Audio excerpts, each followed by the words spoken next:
jatelo moko mapacho kae. Kaka Eriko Wenga leronwa, buchego oriwo koda kamano mar mibadhi manyocha omieno Aisha Jumwa masani koro gwel ne lemo mar tend migao.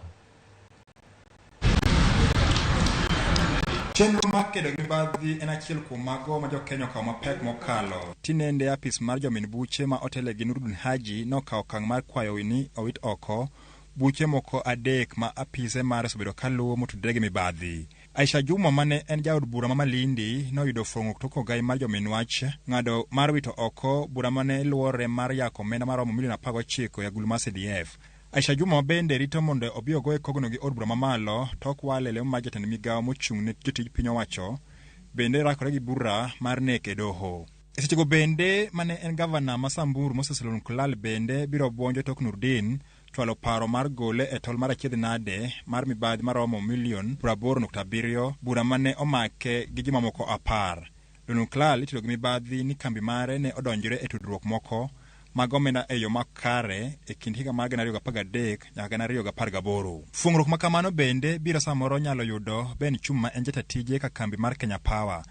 Chumo itudo gi orak mar keyo mwandu mag transformer e nengo maromo siling milion 400. Transformer go ne yangore ni gin mabandia. Kata kamano mokuom jolony weche mag chike to oseyo okang' ma kamano ka giywak ni biro duoko chien lweny mar kedo gi mibadhi. Waneno ka Nurdin Haji golo cases gi to konyiswa malongo reason ma en go mar golo cases gi.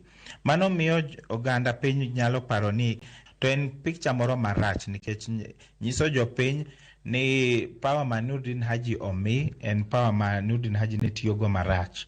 Ni to kochopo kanyo nikech ng'ato nyalo wacho ni labda kata jatend Kenya ma koro en William Ruto koso Rigathi Gachagua jalupne ni maybe gine makoro ginyiso Nurdin Haji kako ti. To kirango cases moko makoro mako ji itweyo ji. Ineno kaka Waluke, ineno kaka Kipipiri MP oduok case ne e court. To ineno ni joma ne support Raila Odinga koso Azimio koso Uhuru Kenyatta koro yudo ni gine makoro cases gi dwa dhi mbele. Kumachielo to Nurdin Haji manochopo romo mane obagi gi riwruok ma ok mar piny owacho mano mar Amnesty International nosingo lwaro buche ma mien oganda kata riwruoge ma ochung' ne kendo ratiro mag oganda ahinya to mago ma omakni gi e tok chik. Ningependa kuuliza kwamba nimesikia yule ametoka Mkuru kwa Jenga amesema kunao wengi ambao wameshikwa wamekuwa charged.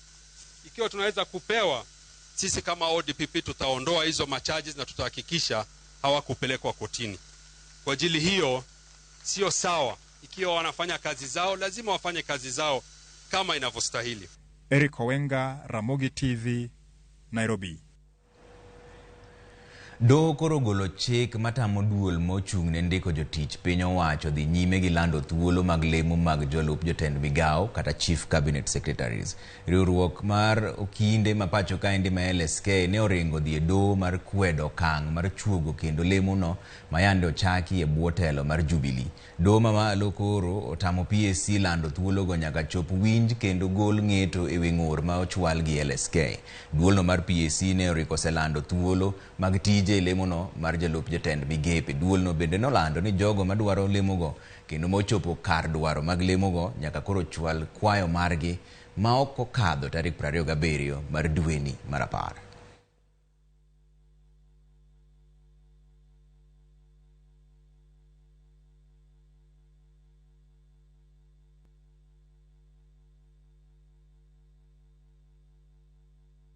Komiti mar od bura koro ikore mar dayo dho jotend migepe mayande ogwel kod jatend piny Kenya Dr. William Ruto.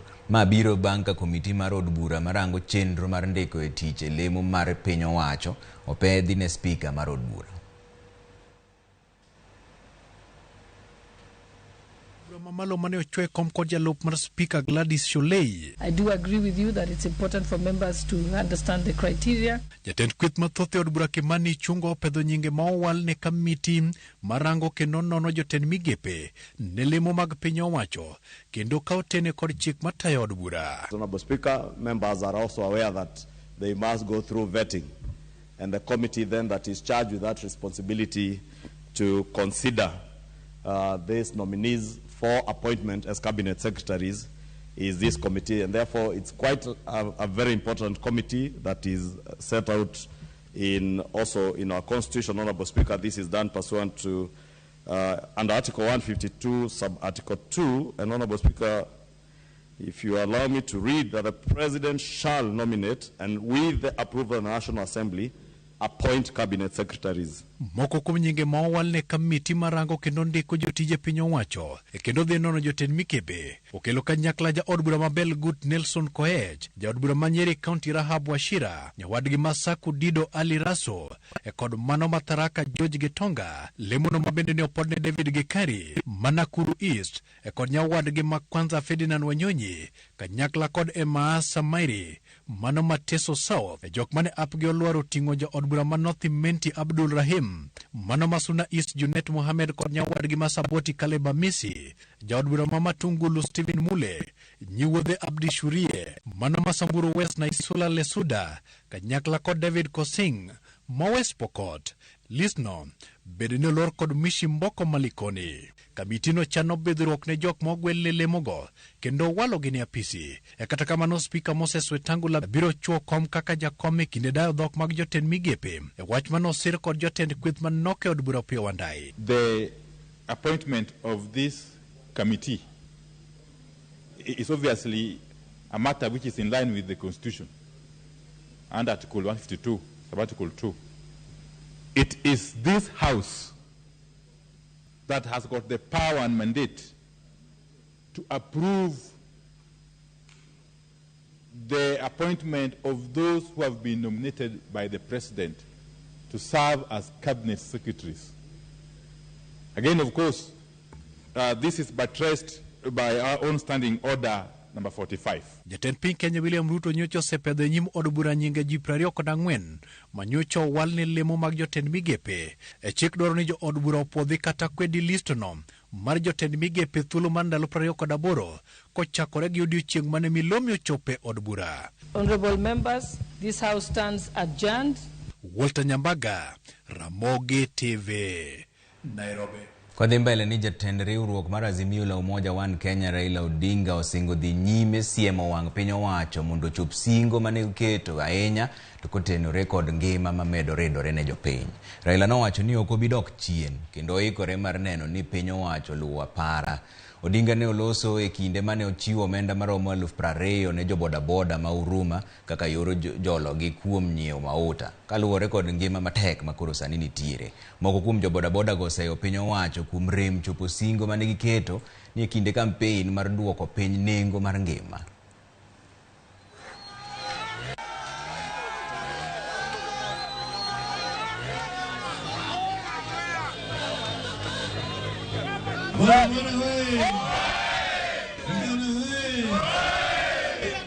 Leo niliamua mpaka nitembelee watu wangu. Mimi bado niko. Nitanguruma hivi karibuni. Zimesema nitaweka hapa pesa ya petroli shilingi 20,000.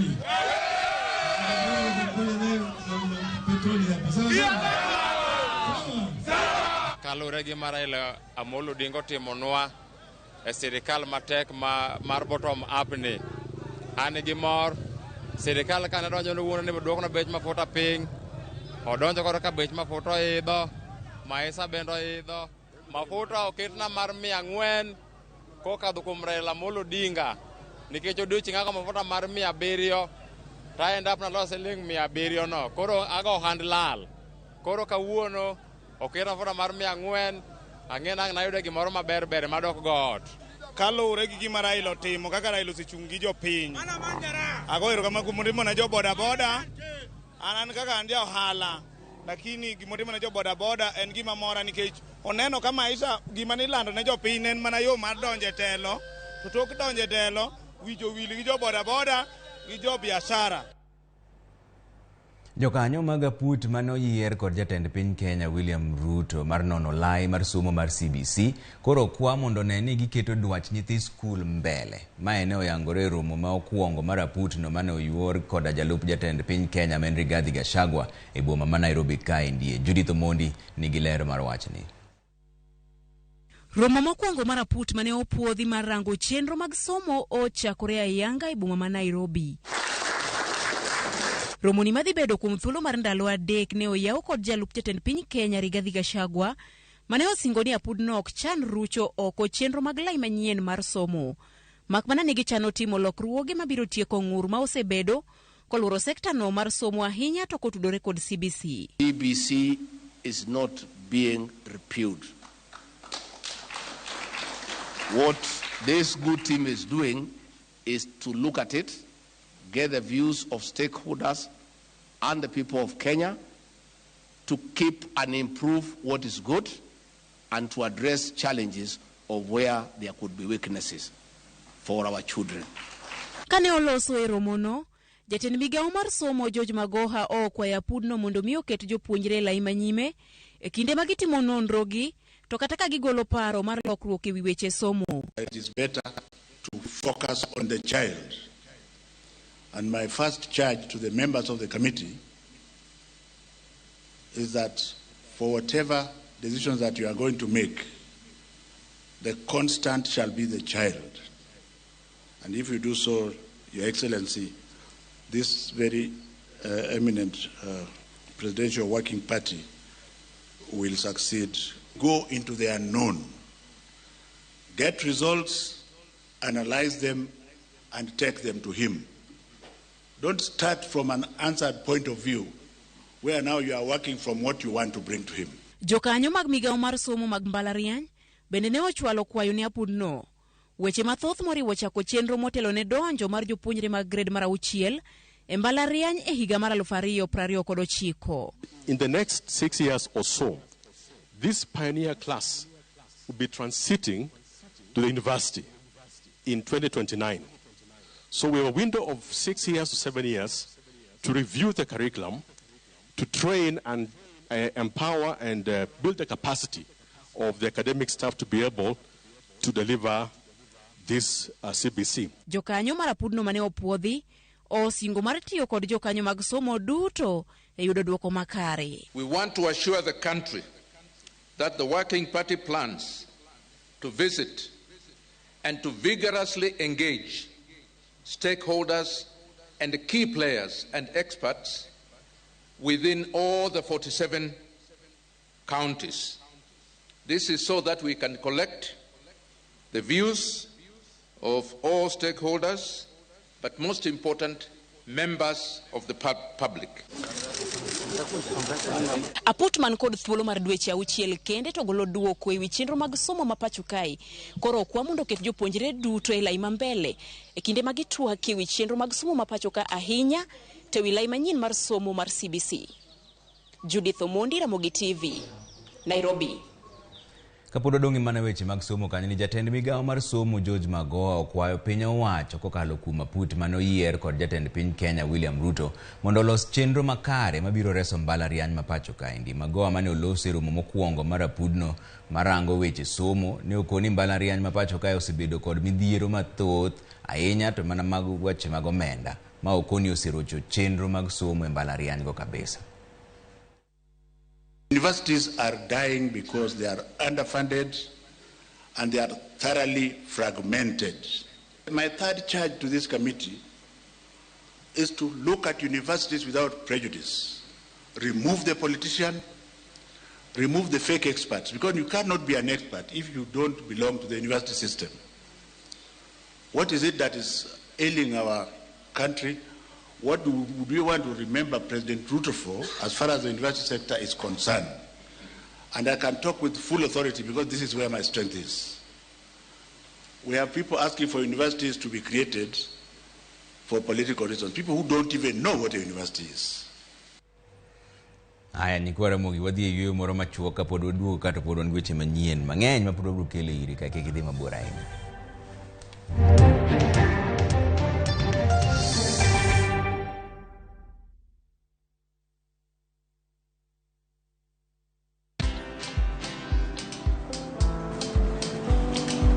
Chal nade? Chal ka gimi kaka ng'iyo sim gi pacha te? Kiki ahinya. En mana ni asebedo e story ahinya. Mana kaka rally manyochacha ne chal ka gima ne an kanyo kane otimo. Kendo kane iyawo chiro manyien ne chal ka gima ne an kanyo. sama ne imiyo welo mapacho ka nengo mogonyore nam chumbi ne antie. In bende inyalo bedo e story kamora mora. Download mana Citizen Digital. Bed iyo ng'ale manyime gi weche manyien ka gi tuch kod gik mamoko ka gi timore kuno pugro pacho ka kod pinje ma oko. Download Citizen Digital.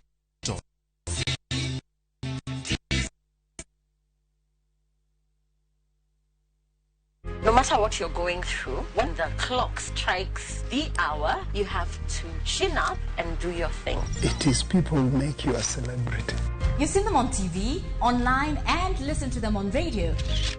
But do you really know them? I still can't help but wonder what type of lawyer I'd have made. From humble beginnings, we had fun in Dandora. Those estates, A1. To their success stories. I've become this highly sought, people calling, my good friend, come, how do you feel? And their struggle. Pain of sitting there with your child, asking questions, that pain is just on another level. Catch this riveting stories of your favorite media personalities on Behind the Mic with me, Cynthia Mwangi, every Friday on Citizen Digital app.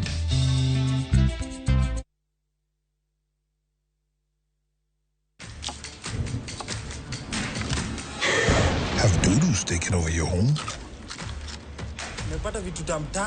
Get Bolt and get your home back. Unlike other insecticides made from toxic synthetic pyrethroids, Bolt is made from 100% natural Kenyan pyrethrum, making it gentle on you but deadly on flying and crawling insects. When doodles strike, stop them dead.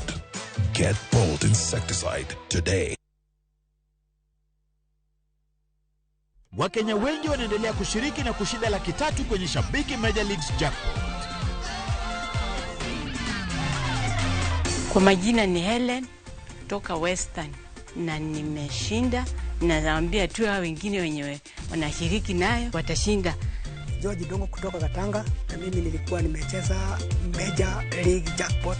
Mimi ni msidi wa 150K. Kuwa mmoja wao. Cheza Major League Jackpot kwa shilingi 10 pekee kwa kutuma neno MJP kwa 29063 na waweza kuwa mshindi. Shabiki Major Leagues Jackpot, the easiest jackpot in Kenya. Not for persons under the age of 18. Betting can be addictive. Play responsibly. Shabiki.com is authorized and regulated by the BCLB. License number 416.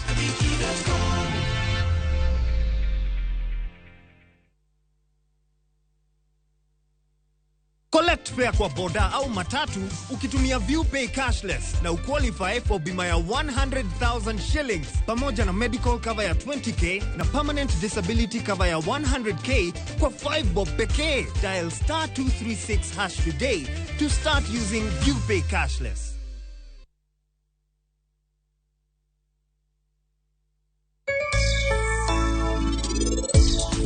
Kawana vinyiso jodalani kimora mora marach mainiti moka.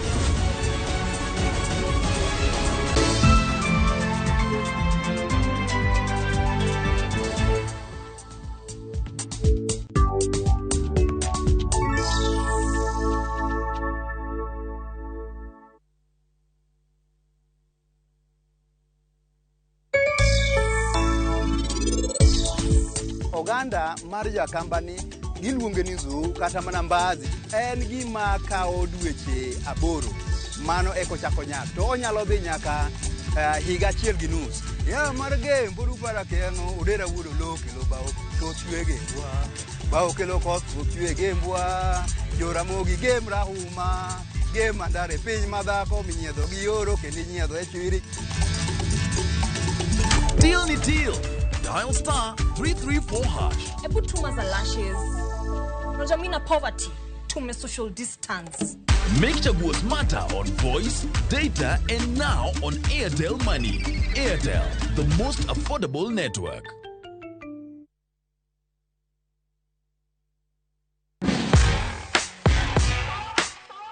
Modh pi ma ok tin ne glese 8 pile ka pile. Ka dendi ni kod pi moromo, pien dendi biro pichni.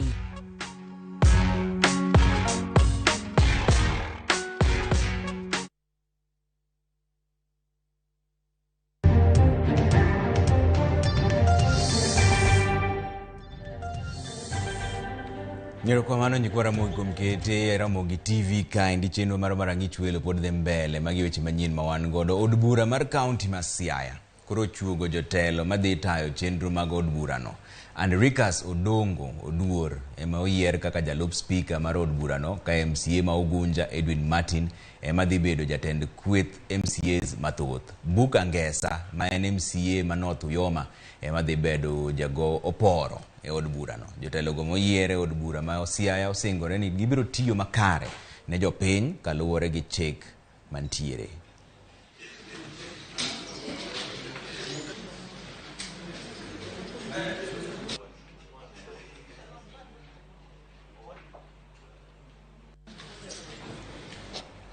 Kwa dhi mbele ni joked ne ler mar aluora e kaunti ma Homa Bay ochiwo siem kaluwore gi kethruok mar aluora. Tim ma bende giseyo godo moko kuom jodak e kaunti no ma osebedo ka kunyo godo lowo mar konyruok margi giwegi. Achiel kuom gwenge ma bende koro achiedh nade mar kunyo lowo osebede ka dhi nyime en ward ma Wang Chieng mantiere kar chung' od bura mar Karachuonyo. Ma bende koro jodak kunyo lowo nyaka kuonde ma oike ji. Sharon Ong'ao nigi ler mar wachni. Ma e tipo ma waromo godo e ward ma Wang Chieng mantiere e kar chung' od bura ma Karachuonyo e kaunti ma Homa Bay. Kethruok mar aluora e ward ni okel kaluwore gi okenge mag kunyo kuoyo ma bende wachre ni en achiel kuom yore mag yudo yuto e gweng'ni. Wach mamako dhok en ni kuoyo ikunyo nyaka e kuonde ma oike. Mtu anaweza kutoa hiyo mchanga juu wako na seda. Saa zingine hana hata kitu ya kukula kwa nyumba. Saa zingine watoto ni wagonjwa. Hakuna hata kitu ataweza kusaidia. Hiyo samba yake ndio atasaidia yeye. Maina chiel kuom bombe mabende wegino setho. Mabende gisani odongunda. Jokuny kuoyo e kor gweng'ni bende ne omonjo dalani. Masani gino modong' en mana liete. En chal mabende ikwedo e okang' mamalo gi joked ne ler mar aluora. Willy Somulo achiel kuom joked ne ler mag aluora ma wuok e duol mar aluora makare ochiwore makare mar chiwo puonj ne oganda e gweng'ni kaluwore gi achiedh nade mar kunyo kuoyo ahinya to e ward ma Wang Chieng. We are talking about massive destruction of landmark trees that have lasted 100 years being felled down because of scooping of sand. So it is a key issue that needs to be addressed.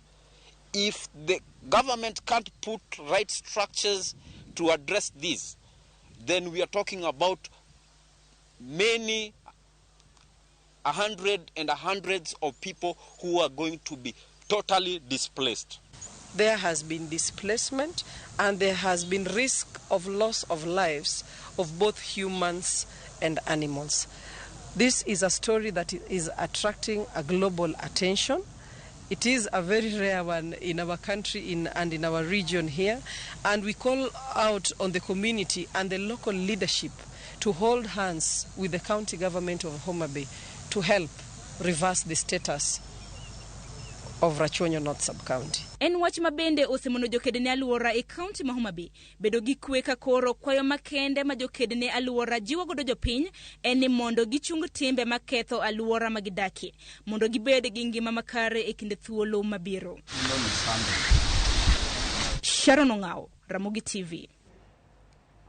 Sirkand kaunti ma Kisumu koro osedonje winjruok kod jolony mawuok e mbalariany mar Makerere piny Uganda e chako chenro mar pimo muya ma ji yweyo e boma ma Kisumu. Kisumu kaka achiel kuom bombe madongo kendo ma kwan mar Uganda medore dwaro nitiere mondo ne ni Uganda ok ywe muya ma olil kendo manyalo hinyo ngimagi. Jagoro mar kaunti John Auma mane oromo kod jolony go wacho ni en chenro madhi chakore bang' dwe achiel kendo masinde go mag pimo muya idhi keti konde ma opogore e boma ma Kisumu kanyo. And also the energy sources, gas, otherwise to the environment. Chakre kawuono Kisumu City kod jok mo osiepewa miluongo ni EACO kod Kisumu City kotelne gi Man City manager Mr. Bala Wanga chako program mar pimo muya yweyo e Kisumu City te. Wabiro keto gik moko kuonde mopogore e Kisumu City ka mondo wang'e ni muya yweyo ler koso bedo mochido. kuonde mwafwenyo ni yo muya ok ler, to Kisumu City gi sirkal mar Kisumu County biro keto mpango mondo ket muya mwayueyo mondo bel maler. Every day we breathe about 17,000 times, and every breath you take, you are taking in air. So it's very important that we start understanding what's the quality of air on every breath that we take in, and ultimately we can have all of us breathe cleaner air. Kodhi mbele ni piny owacho kod riwruoge ma ok mag piny owacho dhi nyime kod kedo kod tuo mar kansa ka dwe ni en mano ma oketi mar jiwo lwenj kansa mar thuno. Gino mafwenyore ni en wach akweda ne jogo ma odak kod tuo no. Moko kuom jochiw thieth mag kansa kod puonj mopogore opogore wacho ni nitiere moko kuom oganda to ahinya joma mine ma ok oseluwore kod thieth mar kansa kaka dwarore nikech akwede ma giyudo ka owuok kuom familia maggi. Janet Awino ne en nyamrerwa ma osebedo ka osekawo okang' mar dhi nyime mar kedo kod tuo mar kansa. Owacho ni osebedo ka chunogi koro mondo gilos twak kod moko kuom familia bang' pogruok wuok bang' ng'ato yudo kansa. Owino bende wacho ni nitiere joma chuo ma oseriembo mon nikech tuo mar kansa, gino ma bende koro en gima ok ber. Tuo giwegi koro gima watimo mokwongo ni ka ng'ato yudo diagnosis mar kansa, wan gi joma nwatiego miluongo ni psychosocial counselors. Koro psychosocial counselors sama ng'ato osenyis diagnosis mare monyise ni mae tuo ma in go, to okwongo chako gi jatuo no. Then again wasebedo gi outreaches moko mwadhi e communities. E community ku watemo mondo wapuonj ji. Doni pok wanyalo chopo ne ji duto tanyiso ji ni kansa ok en kuong, kansa ok en tuo moro mopogore gi tuoche moko ge. And onyamako ng'ato mora mora. Kata in min dwaro discriminate ng'ato no inya bedo kode. Governors mapacho ka endi omedo golo ywak ne sirkal mamalo kaluwore gi nok mar omenda e agulu mag county go. Governors ywak ni pok mar omenda ok chop ne counties kaka winjore, kendo mano medo hinyo chenro mag dongruok. Ne gilose romo margi mane gin go e boma mar Naivasha. Ndalo manok bang' romo e boma ma Mombasa kendo yiero jakom mar duol mar governors, jodito mag counties go chako romo kendo e boma ma Naivasha ka giporo wach kaka ginyalo bedo gi yot e tijegi kaka jotend county. Ka ywak maduong' en deko mar omenda mawuok e aguch piny owacho mamalo ma gikoni oserocho chenro mag counties koting'o sekta mar thieth. It is very important for the government really to devolve the health function with every cent that belongs to it so that we are able to take care of our people. Yeah, our president was talking about bottom up. We want him now to practice that bottom up by bringing resources closer to the people. You realize that every governor who's coming, even whether you're a new governor or the ones who are returning, the biggest focus they're putting is on health. And the biggest complaint ni hakuna madawa kwa hospitali. And it's because of the lack of sufficient resources to be able to sustain your facilities. Homa Bay, for example, has 230 facilities from dispensaries to our level 4 facility. You have to sustain all of them. 35% of the budget we receive goes towards healthcare. Katobro ne jopiny to rito neno ni governors ochopo singo magi. Governor ma Homa Bay Gladys Wanga okoni moko kuom tije mane okete lwet county ok yud pok mar omenda kaka dwarore, kendo ni kuom gomoko erot kaluwore ni thoth omenda podong e piny owacho mamalo. Our push, really our urge, let funds follow functions. If functions are devolved, let the funds follow those functions where they are devolved, so that we can also be able to now provide our people properly with healthcare as is required. The problem we've been having is that national government released functions without releasing money. Like the ECD is something of contention in our discussion, because we're shouldering the issues of ECD, whereas there is no money released. Some counties, they have actualized and employed those members on permanent and pensionable.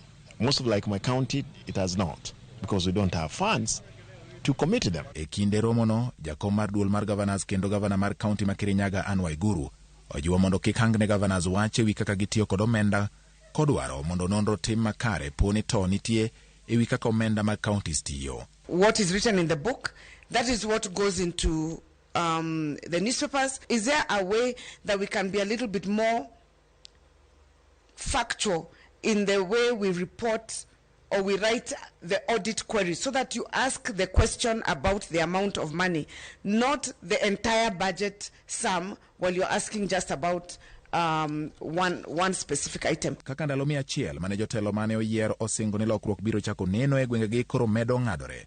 Kendo jopiny koro chako penjore kaponi ne otug kodgi e kinde mag kampen. Governors koro ywak ne deko mar omenda mawuok e piny owacho mamalo ni ema thiro chenro mag lokruok mane gisingo n'oganda. Kata kamano, gin gi geno ni weche biro bedo maber kendo gibiro chopo singo mane giketo. George Bati, Ramogi TV.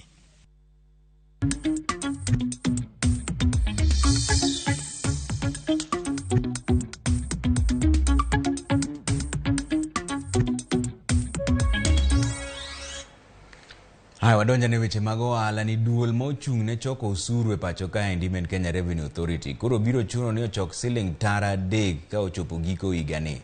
Jalup jatend piny Kenya Rigathi Gachagua wacho ni ne gitimo romo kod duol no otieno manyoro kama ne winjruok makamano ne ochopie. Gachagua ne olose romo mane oket kod aput mane ochuogi mar timo nonro mar lai mar CBC kama e kaka ne giloso. For the avoidance of doubt, we have inherited a dilapidated economy, and we have work to do to turn around the economy of this country. And we'll be calling upon all of you to bear with us, because it is not easy. We are having a big challenge in terms of raising funds for government programs, because all the money we are collecting from Treasury, all of it is going to service public debts and to pay salaries. And therefore, there are many measures that will be taken to address that situation. But I want to give you hope. Last night, the President and I sat with the KRA for 7 hours.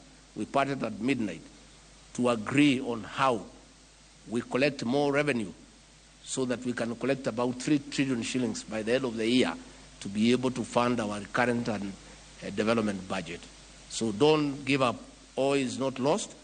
Despite the fact that we have a difficult situation, we are working on it, and everybody is coming along, and in the fullness of time, we will turn around the economy of this country, first and foremost in the first 2 years, God willing, to return Kenya where President Mwai Kibaki left us. Uchumi mar Kenya ne odongore kod atamalo 5.2 kende e kind dwe mar 3 kod dwe mar 6 higa ma wantiere ni. Mane piny kopim kod dongruok mar uchumi manotimore thuolo machal kamano higa mokalo. Mana kaka Edwin Okoth leronwa, thoth migepe masiro dongruok mar uchumi ma pacho kaendi ne odok chien kaluwore kod ng'ikruok manoneno e yore mopogore opogore. Report mogol kod bad migawo mochung' ne golo kwan e lo piny owacho KNBS yango ni uchumi mar Kenya ne odongo kod atamalo 5.2 e kind dwe mar 3 gi dwe mar 6 higani. Kama en chiegni nus mar kaka uchumi ne odongore thuolo machalo kamano higa mokalo. KNBS wacho ni pur masiro chiegni atamalo 30 mar uchumi ma Thurka ne oyudo ng'ikruok kaluwore kod oro ma osenene thoth gwenge higani. Dongruok e migawono ne olwar kod atamalo 2.1, dongruok ma koro ng'ikore moloyo kata kaka ne obedo higa mokalo, kama ne olwar kod atamalo 0.5. Chak, majan chai kod alode ma use pinje ma oko duto ne odok piny. Okang' ma koro keto teko mar siling ma Kenya ma osebet ka duone higa achiel mosekalo kama rach. Migawo maloso mwandu bende ne ok odhi maber, kama ne dongruok mar atamalo 3.6 kende manonenoe. Matin ka opim kod atamalo 11.3 manoneno higa mokalo. Kata jogedo bende ne okomedo dongruok kaka ne otimore higa mokalo, mane medruok mar atamalo 6.8 ne oneno. Medruok e nengo mag gik ma igedogo ne othiro sektano, mano medo dongruok kod atamalo 5.8 kende. E migawo mar wuoth, nengo modhi ma osebet ka idho chakore higani, chal ma koro ne ong'iko dongruok mane olwar nyaka atamalo 7.1 ka opim kod atamalo 18.6 mar kinde ma kamano higa mokalo. Migepe kaka mar tudruok kod mar chwalo teko stima ne oganda bende ne ok odhi maber, kama koro kelo ranyisi ni uchumi mar piny pok oyudo fuong'ruok moro amora. KNBS bende wacho ni Kenya pod medo nyiewo mwandu mawuok e pinje ma oko moloyo mwandu ma iuso kawuok e Thurka, kendo pogruok e kind ohala ariyogo ne omedore kod atamalo 9.7. Pogruok e kind omuom ma Kenya yudo kowuok e mwandu ma itere pinje ma oko kod mano ma itiyogo e nyiewo mwandugo ne ochopo siling bilion 174 gi milion 400 e thuolo mar dweche adekgo, ka opim kod pogruok mar siling bilion 158 gi milion 900 mane nitie higa mokalo. Pek mar ngima ne sani osechopo malo mogik ka opim kod higni 5 mosekalo, kendo nok mar chiemo, medruok e nengo modhi mag nyamburko kod teko stima pod nyalo choro pek mar ngima dweni, kaluwore kod rapim ma igolo dwe ka dwe kod KNBS. Edwin Okoth, Ramogi TV, Nairobi.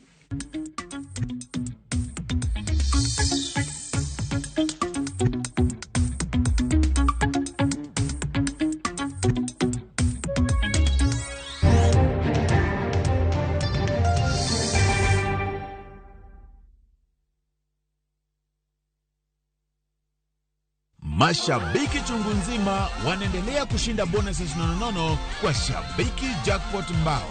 Kwa majina naitwa Peter Masinde, nimeshinda 1 million kwa Jackpot Mbao bonus. Nimefurahi sana kwa kushinda hii bonus.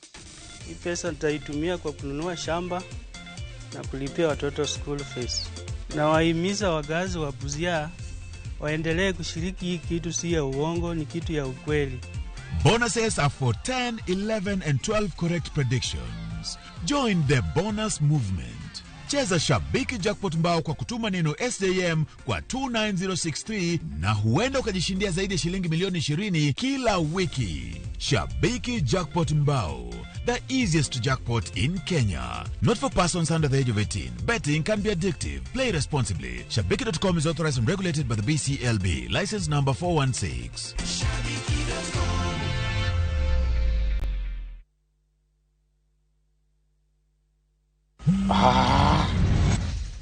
Is the shore for the nywele? It's hanikwa. The S silent. Ebu tumado kwa hitio. Himbalas. Imekuwa ikiniambalas. Na unasendaje na niko kwa hii network ingine? Baby, sina tuma na Airtel Money. What is money? Make payments to any buy goods and pay bill. Deal ni deal. Dial *334# to activate Airtel Money. Ebu tuma za lashes. Unajua mimi na poverty. Tume social distance. Airtel, the most affordable network.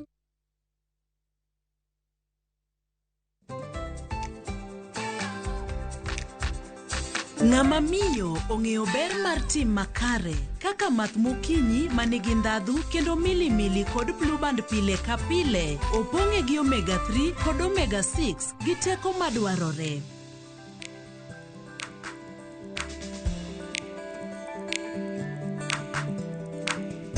Math mokinyi gi blue band, dongruok mag gi makare pile ka pile.